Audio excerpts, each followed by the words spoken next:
بسم اللہ الرحمن الرحیم۔ شروع اللہ کے نام سے جو بڑا مہربان اور نہایت رحم کرنے والا ہے۔ السلام علیکم ورحمۃ اللہ۔ جی تو پیارے دوستو، آج ہم پھر آپ کی خدمت میں حاضر ہوئے ہیں ایک دینی معلوماتی ویڈیو لے کر۔ جی تو ناظرین گرامی، آج ہم بات کریں گے کہ 25 دسمبر کو کیا ہوا اور یہ کن مذاہب کی اقوام کا دن ہے۔ ناظرین گرامی، 25 دسمبر کو کیا ہوا تھا؟ کہا جاتا ہے کہ 25 دسمبر کو حضرت عیسیٰ علیہ السلام اس دنیا میں آئے تھے، اور اسی لیے اس تاریخ یعنی ہر سال 25 دسمبر کی تاریخ کو کرسمس کا نام دیا جاتا ہے، اور اسے عیسائی قوم کی عید کے طور پر منایا جاتا ہے، کیونکہ عیسائی مذہب میں یہ مانا جاتا ہے کہ اس دن حضرت عیسیٰ علیہ السلام پیدا ہوئے بغیر باپ کے۔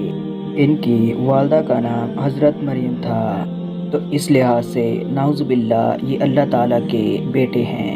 تو ناظرین گرامی، آج ہم انہی کچھ پہلوؤں کا مطالعہ کریں گے کہ کیا عیسائیوں کا یہ ماننا کہ حضرت عیسیٰ علیہ السلام اللہ کے بیٹے ہیں یا نہیں، اور اسلام میں اس دن کو ماننے کا حکم ہے بھی یا نہیں، اور کرسمس ڈے والے دن مسلمان عیسائیوں کو ان کے عید کے موقع پر مبارکباد دے سکتے ہیں یا نہیں۔ ناظرین گرامی، اگر آپ ہمارے چینل پر نئے ہیں تو ایسی ہی اسلامک کے ریلیٹڈ ویڈیو دیکھنا چاہتے ہیں تو ہمارے چینل کو سبسکرائب کر لیں اور ساتھ لگے گھنٹی کے بٹن کو پریس کر لیں اور آل کے آپشن کو سلیکٹ کر لیں، تاکہ ہم آئندہ آنے والی جتنی بھی دینی ویڈیو ہیں ان کی اپلوڈنگ اپڈیٹس آپ کے پاس پر وقت پہنچیں۔ جی تو ناظرین گرامی، پہلے ہم اس بات پر غور فرماتے ہیں کہ عیسائیوں کا یہ ماننا کہ حضرت عیسیٰ علیہ السلام اللہ کے بیٹے ہیں یا نہیں۔ تو ناظرین گرامی، ہم آپ کے سامنے قرآن مجید کی ایک آیات بیان کرتے ہیں کہ قرآن مجید کہتا ہے، اے نبی، آپ عیسائیوں اور یہودیوں سے کہہ دیجئے کہ اے اہل کتاب، آؤ ایک ایسی بات کی طرف جو ہمارے اور تمہارے درمیان مشترک ہے۔ تمہاری آسمانی کتابیں بھی وہی کہہ رہی ہیں جو قرآن مجید کہہ رہا ہے، اور وہ کیا کہہ رہا ہے کہ معبود صرف اللہ کی ذات ہے۔ ناظرین گرامی، معبود کا مطلب وہ ذات جو کچھ کرنے میں کسی سبب کا محتاج نہ ہو، وہ ہر چیز پر قدرت رکھتا ہے، وہ آدم کو مٹی سے پیدا کر سکتا ہے، وہ حضرت عیسیٰ علیہ السلام کو بغیر باپ کے پیدا کر سکتا ہے، وہ حضرت ابراہیم علیہ السلام کو آگ میں ڈال دے اور جلنے بھی نہ دے۔ یہ بات یہودی بھی جانتے ہیں اور مسلمان بھی۔ تو اللہ جس چیز کو چاہے فنا کر دے اور جس چیز کو چاہے آباد کر دے۔ اسلام میں اور اہل کتاب میں بہت سی چیزیں مشترک ہیں۔ اہل کتاب سے مراد وہ لوگ جو اسلامی کتابوں پر ایمان رکھتے ہیں، جیسے مسلمان قرآن مجید پر، عیسائی بائبل پر ایکسیکٹرا۔ ناظرین گرامی، اسلام یہ کہتا ہے کہ جو ہمارے اور تمہارے درمیان مشترک ہے وہ عقیدہ توحید ہے، اور عقیدہ توحید کا مفہوم یہ ہے کہ خدا صرف ایک ہے۔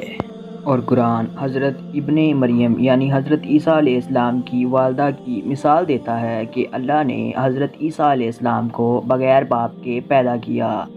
قرآن مجید کی آیات ہے کہ عیسیٰ کی مثال اللہ کی نظر میں ایسے ہے جیسے آدم کی مثال۔ آدم علیہ السلام کو اللہ تعالیٰ نے مٹی سے پیدا کیا۔ حضرت آدم علیہ السلام کے نہ باپ تھا نہ آدم کی ماں تھی، تو آدم علیہ السلام بھی اللہ تعالیٰ کے بندے تھے، وہ معبود نہیں ہیں اور نہ ہی وہ خدا ہیں۔ اللہ تعالیٰ نے اپنی قدرت سے بغیر ماں اور بغیر باپ کے آدم علیہ السلام کو پیدا کر دیا۔ تو قرآن یہ کہتا ہے کہ عیسیٰ کی مثال بھی آدم کی ہے، تو عیسیٰ پھر بھی ماں سے پیدا ہوئے، باپ نہ تھا۔ خدا کی یہ قدرت ہے کہ جب چاہتا ہے بغیر ماں باپ کے پیدا کر دیتا ہے، اور جب چاہتا ہے بغیر باپ کے پیدا کر دیتا ہے۔ تو ناظرین گرامی، قرآن یہ کہنا چاہتا ہے کہ حضرت عیسیٰ علیہ السلام اگر بغیر باپ کے پیدا ہوئے تو وہ گوڈ نہیں ہیں، یعنی خدا کے بیٹے نہیں ہیں۔ بس یہ اللہ تعالیٰ کی قدرت کا اظہار ہے۔ اللہ تعالیٰ نے کلمہ کن کی طاقت سے انہیں پیدا کیا، اسی لیے عیسیٰ ابن مریم کو کلیم اللہ کہا جاتا ہے، یعنی اللہ کا کلیمہ۔ قرآن کہتا ہے حق وہ ہے جو تیرا رب بیان کرتا ہے اور آپ شک کرنے والوں میں ہرگز نہ ہوں۔ اور پھر قرآن خصوصیت کے ساتھ اہل کتاب کے بارے میں ایک خوشخبری دیتا ہے۔ اہل اسلام کو فرمایا کہ اے نبی، آپ اسلام کے سب سے قریب ترین دیکھیں گے جس مذہب کو، وہ کرسچن یعنی عیسائی مذہب کے لوگ ہوں گے جو آپ کو اسلام کے سب سے قریب نظر آئیں گے۔ اور آج بھی دنیا میں سب سے زیادہ جو مذہب قبول کرنے والی قوم ہے، اسلام قبول کرنے والی قوم ہے، وہ سب سے زیادہ کرسچن ہیں یعنی عیسائی ہیں۔ اور اس کی وجہ بھی بیان کرتا ہے قرآن مجید کہ عیسائی مذہب کی تعلیمات میں رہنمائیت ہے اور اس مذہب کی تعلیمات میں حق کو قبول کرنا ہے۔ اس پر اتنا زیادہ عیسائی مذہب میں غور کیا گیا ہے کہ جب اہل کتاب اور عیسائی کے سامنے قرآن کی آیات کی تلاوت کی جاتی ہے تو وہ اس کو سمجھتے ہیں، تو قرآن کہتا ہے اے مخاطب، تم دیکھو گے کہ ان کی آنکھیں آنسوؤں سے بہنا شروع ہو جاتی ہیں، اس لیے کہ یہ حق کو پہچان جاتے ہیں۔ تو قرآن یہ بیان کرتا ہے کہ عیسائی اسلام کے سب سے زیادہ قریب ہیں اور عیسائی قوم مسلمانوں سے سب سے کم دشمنی رکھنے والی قوم ہے۔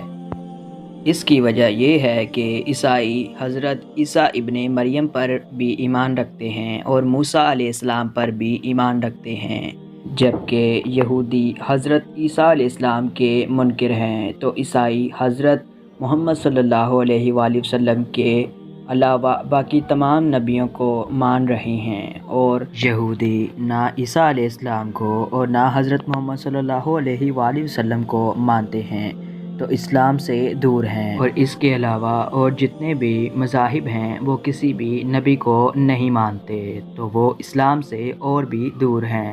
تو قرآن یہ دعوت دیتا ہے کہ مجھے پڑھو، مجھے سمجھو، اور میں تمہیں حقیقی توحید کی طرف بلا رہا ہوں۔ اس لیے ہمیں چاہیے کہ ہم حق کو پہچاننے کی کوشش کریں۔ اس لیے تمام مذاہب کی قوموں کی یہ ذمہ داری ہے کہ جہاں انہوں کو حق نظر آتا ہے اسے فالو کریں، اس کی پیروی کریں، کیونکہ قیامت کے دن کسی بھی قومیت کی بنا پر اس کی بخشش نہیں کی جائے گی۔ اس دن بخشش اس پر ہوگی، اجر اس پر ملے گا کہ کس نے حق کو فالو کیا اور کس نے حق کو چھوڑا۔ ہم اللہ سے دعا کرتے ہیں کہ اللہ تعالی ہم سب کو حق کے راستے پر چلنے کی توفیق عطا فرمائے اور باطل رستوں سے ہم سب کو بچانے کی توفیق عطا فرمائے۔ جی ناظرین گرامی، اب بڑھتے ہیں اپنے دوسرے سوال پر، اور آپ غور کریں تو ہمارا تیسرا سوال جو یہ ہے کہ کیا کرسمس والے دن مسلمانوں کا عیسائیوں کو ہیپی کرسمس یا میری کرسمس کہنا اور ان کے اس تہوار میں شامل ہونا جائز ہے یا نہیں؟ اسی سوال کے جواب میں موجود ہے۔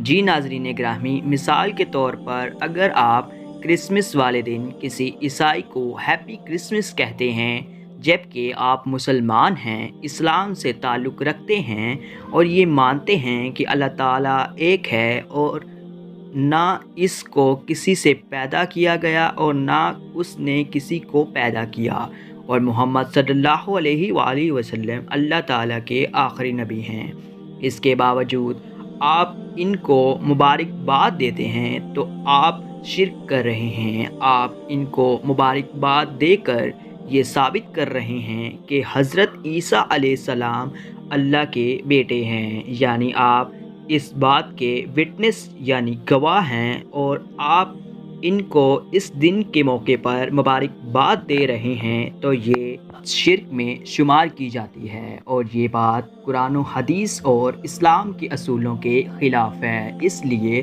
ہم سب کو چاہیے کہ ہم ان کے اس تہواروں میں شامل ہونے اور ان کو اس موقع پر مبارکباد دینے سے باز رہیں۔ اللہ تعالیٰ سے دعا ہے کہ وہ ہمیں سیدھے رستے پر چلنے کی توفیق عطا فرمائے، آمین سم آمین۔ اللہ حافظ۔